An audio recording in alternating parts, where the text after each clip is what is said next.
दोस्तों, वैसे हम लोगों ने इस अर्थ के ऊपर कई सारे ऐसे एक्सपेरिमेंट किए जिस वजह से हमें कई बार फायदा तो हुआ और कई बार हमें इसकी बड़ी कीमत भी चुकानी पड़ी। और इसी के चलते हम धीरे धीरे करके पूरी अर्थ को डिस्ट्रॉय करते जा रहे हैं। और इसी के चलते आने वाले टाइम में हम इंसानों को इस धरती पर रहने में बहुत ज़्यादा मुश्किल हो सकती है। और इसी को देखते हुए कुछ लोगों ने इस पर एक्शन लिया और हम इंसानों के रहने के लिए इस यूनिवर्स में कई सारी ऐसी जगहों का खोज किया जिसमें हम सभी इंसानों को उस प्लेनेट पर अर्थ के जैसा ही एटमॉस्फेयर मिले, जिस वजह से हम सभी लोग वहाँ पर बहुत अच्छी तरीके से सरवाइव कर पाएंगे। इसलिए उन्होंने बहुत सारे स्पेसशिप बनाए और अलग अलग करके उन प्लैनेट्स पर भेज दिया ताकि हम लोग इसकी मदद से उस प्लैनेट पर जा करके अपनी लाइफ को रीस्टार्ट कर सकें। वैसे इन सभी स्पेसशिप को दी आर्क नाम दिया गया और हर एक स्पेसशिप अपने साथ 400 आदमी और कई सारी सुविधा लेकर के उस प्लैनेट की तरफ निकल पड़ती है। अब इन्हें वहाँ पहुँचने में 6 साल का समय लगने वाला है, जिस वजह से सभी लोग शिप के एक स्लीपिंग चैम्बर में सो रहे हैं। वैसे एक ऐसा चैम्बर है जिसमें इंसान एक बार अंदर चले जाए तो ना तो उसे किसी चीज़ की ज़रूरत पड़ती है और ना ही उसका जीवन आगे बढ़ता है। ये एक तरीके से टाइम पॉज मशीन है जिसकी मदद से हम अपने टाइम को रोक सकते हैं। पर यह सब करना क्या इतना आसान होगा? पर यूनिवर्स इतना अच्छा है जिसा हमें दिखाया जाता है। क्या यह सभी लोग आसानी से उस प्लेनेट पर पहुंच जाएंगे या इन्हें बीच में कई सारी प्रॉब्लम्स फेस करनी पड़ेगी? वैसे यह एक साइंस फिक्शन वेब सीरीज़ है जो हाल ही में रिलीज हुई है। और अगर आप हमारे चैनल पर नए हो तो चैनल को सब्सक्राइब करके बेल आइकन ज़रूर दबा लें, जिससे आपको इसी तरह अच्छे कंटेंट का एक्सपेंशन मिलता रहेगा। वैसे यह शिप जब यूनिवर्स में पहुंच जाता है तभी उनके सफ़र के दौरान एक बड़ा सा मेट्रॉइड उनकी स्पेसशिप से टकरा जाता है, जिस वजह से इनका अलार्म कंटिन्यूसली बजने लगता है और धीरे धीरे करके यहाँ का पूरा चैम्बर टूटने लगता है। इसी के चलते यहाँ की सभी चीज़ें नीचे गिरने लगती है और उसी दौरान एक रॉड जा करके एक स्लीपिंग चैम्बर पर गिरती है, जिस वजह से उस स्लीपिंग चैम्बर का ग्लास टूट जाता है और उसमें सोई हुई लेडी की आँख खुल जाती है। वैसे इस लेडी का नाम शेरॉन होता है और जब उसकी आँख खुलती है तो इस मंजर को देख करके वो बहुत ज़्यादा घबरा जाती है। इसलिए वो तुरंत वहाँ से निकल करके एक कंप्यूटर के पास आ जाती है जहाँ पर वो पूरे शिप का मुआयना करती है। तभी उसे पता चलता है कि ये स्पेसशिप का पोर्ट जल्दी ही नष्ट होने वाला है और इसी के साथ हमारा लाइफ सपोर्ट भी बंद हो जाएगा, जिस वजह से यहाँ पर ऑक्सीजन और ग्रेविटी की कमी हो सकती है। इसलिए वो सभी स्लीपिंग पोर्ट्स को ऑफ कर देती है, जिस वजह से वहाँ के सभी लोग जागते हैं। जिसके बाद कैप्टन सभी को लेकर के एक सेफ पोर्ट में जाने लगती है। उसी दौरान एक पोर्ट नहीं खुलता, जिसे खोलने के लिए वहाँ एक लड़का रुक जाता है, पर वो चैम्बर इतनी स्पीड से डिस्ट्रॉय हो रहा था जिस वजह से कैप्टन उस आदमी को अपने तरफ खींच लेती है, जिसके तुरंत बाद ही गेट बंद हो जाता है और उन्हें दिखाई देता है कि यह पोर्ट बहुत बुरी तरीके से तबाह हो चुका है। और इस बीच वो सभी लोग अपना सूट पहन लेते हैं और उसी दौरान वहाँ का लाइफ सपोर्ट बंद हो जाता है, जिस वजह से वहाँ की ग्रेविटी और ऑक्सीजन दोनों ही खत्म हो जाती है। पर वो लोग जैसे तैसे करके एक दूसरे चैम्बर में आ जाते हैं, जिसके बाद शेरॉन पूरी शिप को रीस्टार्ट कर देती है। पर उस धमाके की वजह से शिप वहीं पर अटक जाती है और रीस्टार्ट नहीं होती। तभी कैप्टन उसको मैनुअली रीस्टार्ट करती है, जिस वजह से वहाँ का एक चैम्बर टूट जाता है और शिप के रीस्टार्ट होने की वजह से वहाँ का एयर प्रेशर कंट्रोल होता है और इसी के साथ साथ लाइफ सपोर्ट भी ऑन हो जाता है। अब शेरॉन अपने कलीग के साथ मिलकर के इस घटना का पता लगाने की कोशिश करती है। इसलिए शेरॉन लेन से कहने लगती है हमें स्पेसशिप के पायलट्स को उठाना होगा। पर इस बात को लेकर के दोनों में नोकझोंक होने लगती है, क्योंकि लेन नहीं चाहता था कि वहाँ के पायलट टाइम से पहले जाग जाएं। वैसे स्पेसशिप के सभी टॉप ऑफिसर्स और कमांडिंग मेंबर्स एक अलग चैम्बर में होते हैं और मात्र कुछ चुनिंदा ऑफिसर्स ही पैसेंजर के साथ में होते हैं। और जब वो दोनों उन्हें देखने के लिए वहाँ पर आते हैं तभी उन्हें एक खौफनाक मंजर दिखाई देता है, जिसमें उन्हें पता चलता है इस हादसे के बीच उनका पूरा चैम्बर गायब हो चुका है, जिसमें उनके सभी हाई रैंक ऑफिसर्स मारे जा चुके हैं। वहीं दूसरी तरफ पूरी स्पेसशिप में मात्र 150 लोग ही जिंदा बचे हुए हैं। वैसे ये सभी लोग अपनी अपनी फील्ड में स्पेशलिस्ट हैं और उन्हें पूरी स्पेसशिप का बेसिक नॉलेज भी है। इसलिए ये सभी लोग मिलकर के नए प्लेनेट पर पूरी इंसानी बस्ती बसाना चाहते हैं। अब इन सभी का मकसद वहाँ पर बस्ती बसाने के साथ साथ इस स्पेसशिप को चलाना भी है। पर यह सभी लोग 5 सालों से सो रहे थे, इसलिए इनकी बॉडी कंट्रोल नहीं होती। इसलिए इन सभी का भी मेडिकल चल रहा है। पर इनके पास में एक और प्रॉब्लम है कि उनके टॉप मेंबर्स के साथ में वहाँ के डॉक्टर्स भी मारे गए। अब इनके पास एक ही डॉक्टर है और वो भी इतनी ज़्यादा एक्सपीरियंस नहीं है। वैसे इस पूरी सीरीज में इस डॉक्टर लेडी को इंडियन बताया गया है। अगर आप भारतीय होने पर गर्व करते हैं तो वीडियो को लाइक ज़रूर करें। तो चलिए हम अपनी स्टोरी पर वापस पहुँच जाते हैं। और जब डॉक्टर इन सभी का चेकअप कर रही होती है तभी वहाँ पर एंगिन नाम का एक लड़का आ जाता है, जो कि इस पूरे स्पेसशिप पर एकमात्र ऐसा बंदा है जो कि एग्रीकल्चर डिपार्टमेंट से है। और इन्हीं बातचीत के दौरान शेरॉन वहाँ पर आ जाती है और जेम्स को ढूंढने लगती है, क्योंकि इस पूरे स्पेसशिप के सारे पायलट मारे जा चुके हैं। जिसके बाद वो जेम्स को अपने साथ ले आती है और कहने लगती है तुम्हें ये अब कंट्रोल सिस्टम संभालना होगा। जिस पर जेम्स शेरॉन से कहता है मैं कोई पायलट नहीं हूँ, मैं तो सिर्फ एक नेविगेटर हूँ। पर शेरॉन इस बात को नहीं मानती और कहने लगती है हमारे सारे पायलट्स मारे जा चुके हैं और तुम एकमात्र ऐसे बंदे हो जो नेविगेटर के साथ साथ थोड़ा मैनुअल भी जानते हो। और इसी वजह से जेम्स उसकी बात मान लेता है और वह काम करना शुरू कर देता है। और इसी कहानी में हमारी मुलाकात एक और लड़की से होती है जिसका नाम ईवा है। वैसे ईवा मैनेजमेंट इंजीनियर है और वह इस समय हेलमेट्स में ऑक्सीजन सप्लाई करने का काम कर रही है। उसी बीच वहाँ पर कई सारे और हेलमेट्स आ जाते हैं जिस पर एवा उनसे मना कर देती है और कहने लगती है मेरे पास ऑक्सीजन सिलेंडर खत्म हो चुके हैं, इसलिए मैं अब इनमें ऑक्सीजन सप्लाई नहीं कर सकती हूँ। अगर तुम्हें इस हेलमेट में ऑक्सीजन चाहिए तो तुम्हें कई सारे सिलेंडर्स वापस पहुँचाने होंगे। पर जेस्पर ईवा से बदतमीजी करने लगता है जिस वजह से उन दोनों में तू में हो जाती है। और जब जेस्पर वहाँ से चल जाता है उसी के फौरन बाद वहाँ पर एक और इंजीनियर आता है। यहीं पर हमें एक और कहानी पता चलती है जहाँ पर हमें इन दोनों के रिलेशनशिप को बताया जाता है। जिसके बाद ईवा उससे कहने लगती है तुम्हें यहाँ पर नहीं आना चाहिए क्योंकि पूरे शिप में किसी को भी नहीं पता कि मैंने लॉस को तोड़कर तुम्हें यहाँ पर लाई हूँ। अगर किसी को इस बात का पता चल गया तो हमारे लिए बहुत ज़्यादा दिक्कत हो सकती है। जिस पर वो कहने लगता है तुम चिंता मत करो, मैं किसी को पता नहीं लगने दूंगा। और इसी दौरान वहाँ के स्पीकर में अनाउंसमेंट होता है और उन सभी को अर्जेंट मीटिंग के लिए बुलाया जाता है। वहीं दूसरी तरफ जब सभी लोग मीटिंग के अंदर पहुँच जाते हैं जहाँ पर हमारी मुलाकात अलीसा से होती है। वैसे वेस्ट मैनेजमेंट इंजीनियर है जो कि इस पूरी शिप का वेस्ट मैनेजमेंट संभालती है, पर ये बहुत ज़्यादा बातें करती है, चुप ही नहीं रहती और उसके बावजूद भी ये बहुत ज़्यादा इंटेलिजेंट है।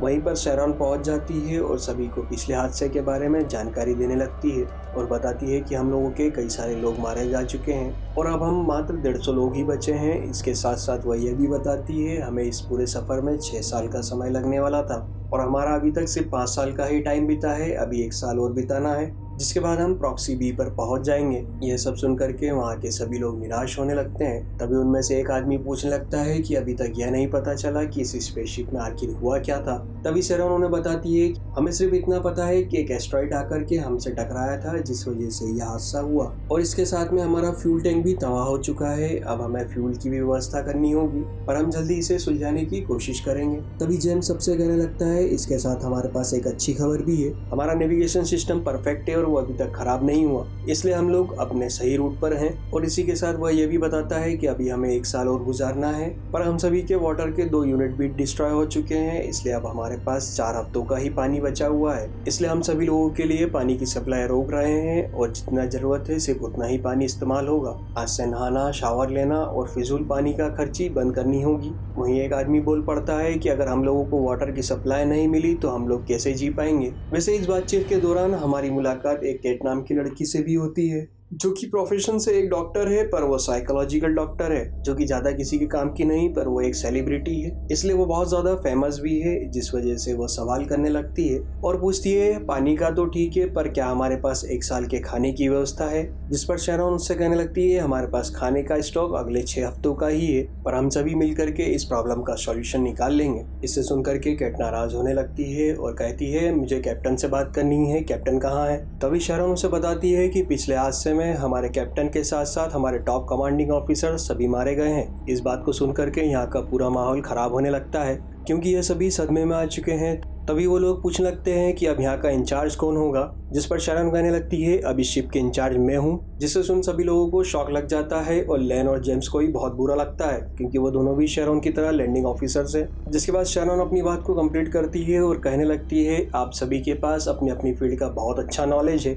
और मैं आशा करती हूँ कि आप सभी लोग अपनी अपनी फील्ड में एक्सपर्ट्स हैं, पर इस शिप को चलाने के लिए आपको सभी फील्ड का नॉलेज होना चाहिए और पूरी शिप में एकमात्र मैं ही ऐसी हूँ जिससे पूरी शिप का नॉलेज है। पर इस बात को सुन करके कई लोग खुश नहीं होते क्योंकि उन्हें कैप्टन बनना था। तभी शेरॉन कहने लगती है कि मेरे पास नॉलेज जरूर है पर मैं आप सबके बिना कुछ भी नहीं, इसलिए हम सभी को मिलकर के इस शिप को अपने डेस्टिनेशन तक पहुंचाना होगा। वैसे हम लोग अर्थ से 400 लोग निकले थे पर अब 150 ही बचे हुए हैं। इसके बाद शेरॉन सभी को मोटिवेशन स्पीच देने लगती है। वहीं दूसरी तरफ एंगिंग शेरॉन से मिलने के लिए आता है और उसे कहता है कि मुझे आपको कुछ दिखाना है। जिसके बाद वो शेरॉन को लेकर के कार्गो में ले जाता है और वह शेरॉन को एक बॉक्स में से मिट्टी निकाल कर दिखाता है और कहने लगता है हमने पहले से ही उस ग्रह पर कई सारे प्रॉप्स भेजे थे जिसकी मदद से हमें यह पता चला कि जिस ग्रह पर हम जा रहे हैं वहाँ की मिट्टी फसल उगाने में सक्षम है, पर मुझे उस पर भरोसा नहीं था। पर मैं अपने साथ कुछ मिट्टी केमिकली फर्टिलाइज करके यहाँ पर ले आया हूँ जिस पर शैरॉन उससे कहने लगती है, तुम मेरा टाइम क्यों वेस्ट कर रहे हो, मेरे पास बहुत सारी प्रॉब्लम्स है, मुझे उन सभी का सॉल्यूशन ढूंढना है।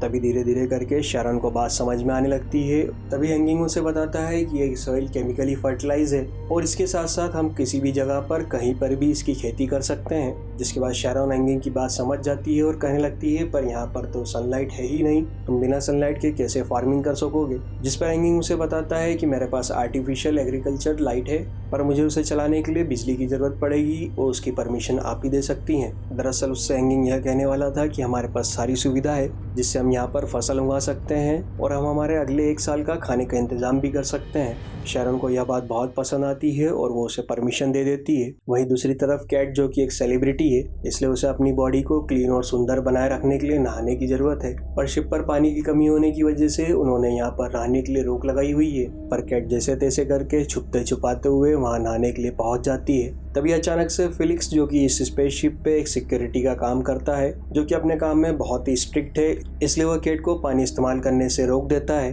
पर कैट उसे सिड्यूस करने की बहुत कोशिश करती है, पर फिलिक्स, जो कि अपने काम में बहुत ही परफेक्ट है, वो कैट को वहाँ से बाहर निकाल देता है। वहीं दूसरी तरफ ईवा और उसकी टीम काम कर रही होती है। तभी कुछ लोग वहाँ पर सामान लेकर पहुँच जाते हैं, जिससे उन्हें पता चलता है कि अब इस स्पेसशिप पर खेती होने वाली है, जिसे सुनकर के वो बहुत ज़्यादा खुश हो जाती है और तुरंत ही एंगिंग के पास पहुंच जाती है और उससे बातचीत बढ़ाती है और उसकी तारीफ करने लगती है। जिसके बाद एंगिंग उसे पहचान जाता है और कहने लगता है, तुम वेस्ट मैनेजमेंट से हो ना, मुझे तुम्हारी हेल्प की ज़रूरत लगेगी क्योंकि मुझे यहाँ पर फार्मिंग करने के लिए बहुत सारे फर्टिलाइज़र चाहिए, क्या तुम दे सकती हो। एलिशा उसकी बात सुनकर के मान जाती है। वहीं दूसरी तरफ लैन और ट्रेन दोनों बात कर रहे होते हैं। उसी दौरान वहाँ की लाइट चली जाती है। दरअसल इस पूरी स्पेसशिप की लाइट को क्रायोड में ट्रांसफ़र कर दिया गया था क्योंकि वहाँ पर फार्मिंग चल रही है और उन्हें इस वजह से यूवी लाइट को चलाने के लिए ज़्यादा एनर्जी की रिक्वायरमेंट है। जिस पर गुस्सा होकर के लैन वहाँ पर पहुँच जाता है और कहने लगता है, तुम्हें यह सब करने का हक किसने दिया, तुम्हें किससे पूछ के इस स्पेसशिप की एनर्जी को फार्मिंग के लिए यूज़ किया। पर शैरॉन उसे जवाब देने लगती है और कहने लगती है, हम लोग अपने फ़ायदे के लिए नहीं बल्कि यहाँ पर खाने की व्यवस्था करने के लिए इसे इस्तेमाल कर रहे हैं और इससे किसी को क्या तकलीफ हो सकती है। तभी लैन, जो कि उससे बहुत ज़्यादा नाराज़ था, और वो कहने लगता है, तुम्हें लगता है यहाँ पर फार्मिंग हो सकती है, क्या तुम 100% श्योर हो कि यह फसल उगा लेगा। और फार्मिंग करने के लिए लाइट और पानी दोनों की जरूरत पड़ेगी और हमारे पास दोनों ही नहीं है और इस रिसोर्सेज को तुम अकेले यूज नहीं कर सकती, इस पर सबका हक है, इस पर सबकी सहमति होना जरूरी है। और इसी बातचीत में दोनों की नोकझोंक शुरू हो जाती है क्योंकि लैन शैरॉन को शुरुआत से ही पसंद नहीं करता। पर शैरॉन को भी यहाँ पर गुस्सा आ जाता है क्योंकि लैन ने उसकी बेइज्जती सबके सामने की थी। जिसके बाद शैरॉन सभी टॉप ऑफिसर्स को लेकर के मीटिंग बिठाती है, जिसके बाद उस मीटिंग में फार्मिंग के ऊपर फैसला होने लगता है और वो कहने लगती है, आज से इस स्पेसशिप के सभी फैसले हम इस मीटिंग में ही लेंगे, जिसके लिए हम सभी को वोट देना जरूरी होगा। वहीं पर जेम्स उन सभी की बात को काटते हुए कहता है, हम सभी यहाँ टाइम वेस्ट क्यों कर रहे हैं, हम सभी को पता है यहाँ पर खाने की बहुत ज्यादा जरूरत है और इसलिए हमें फार्मिंग करनी चाहिए, इससे किसी को क्या तकलीफ हो सकती है। पर लैन उससे कहने लगता है, हम 100% श्योर नहीं और इसके लिए मैं मंजूरी नहीं देता। तभी जेम्स उससे कहने लगता है, अगर हमारे पास 0.1% की भी उम्मीद है तो हमें फार्मिंग करनी चाहिए, क्योंकि अगर तुमने पानी बचा भी लिया तो हम बिना खाने के कितने दिन तक जिंदा रह पाएंगे, हमें खाने की जरूरत होगी, अगर 1% भी चांस है तो हमें उसे बनाना चाहिए। और इसी बात को सुन करके सभी राजी हो जाते हैं। पर लैन, जो कि इस बात से खुश नहीं होता।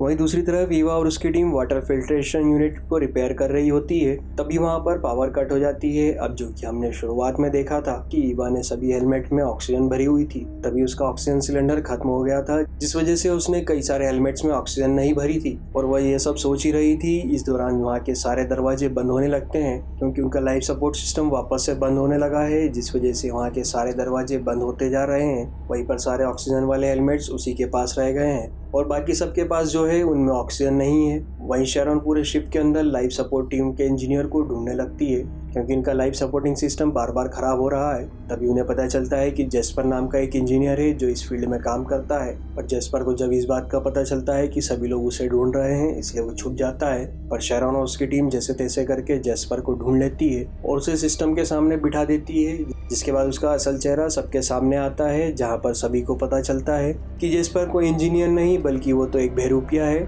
जो कि अपना नाम बदल करके यहाँ पर आया हुआ है। वैसे इस सभी से बहुत से लोगों की जान खतरे में आने लगी है। वहीं वह भी अपने बॉयफ्रेंड को सब कुछ सच बता देती है। वहीं एलिशा सभी लोगों को परेशान देख करके बोल पड़ती है, और कहने लगती है मुझे पता है कि स्पेसशिप में कोई भी खराबी नहीं है, बस ये पूरे कोड का एक छोटा सा ग्लिच है। जिसके बाद वो इस ग्लिच को खत्म कर देती है और अब पूरी शिप नॉर्मल कंडीशन में वापस आ जाती है। अब इसी बीच ईवा का बॉयफ्रेंड भी मर जाता है। अब इसी के बाद जेस्पर को अरेस्ट कर लिया जाता है क्योंकि उसने धोखे से एक इंजीनियर की जगह ली थी। तभी अलीशा उन्हें चेक करके बताती है शिप में एक जगह से ऑक्सीजन लीक हो रही है, जिसके बाद कुछ लोग बाहर जा करके उस लीकेज को बंद कर देते हैं, जिस वजह से पूरी शिप स्टेबल कंडीशन में आ जाती है। जिसे देख सभी लोग अलीशा की तारीफ करने लगते हैं क्योंकि वो सिर्फ एक बेस मैनेजमेंट डिपार्टमेंट से है, उसके बाद भी उसने इतनी बड़ी प्रॉब्लम का सॉल्यूशन निकाल लिया। जिसके बाद जेम्स और शेरॉन उसे वेस्ट मैनेजमेंट डिपार्टमेंट से निकालकर अपनी कोर टीम में शामिल कर लेते हैं। अब शेरॉन जेस्पर की तहकीकात करने के लिए वहां पर पहुंच जाती है और उससे कहने लगती है तुमने ऐसा क्यों किया। तभी जेस्पर कहने लगता है अगर ये शिप बीच में खराब नहीं होती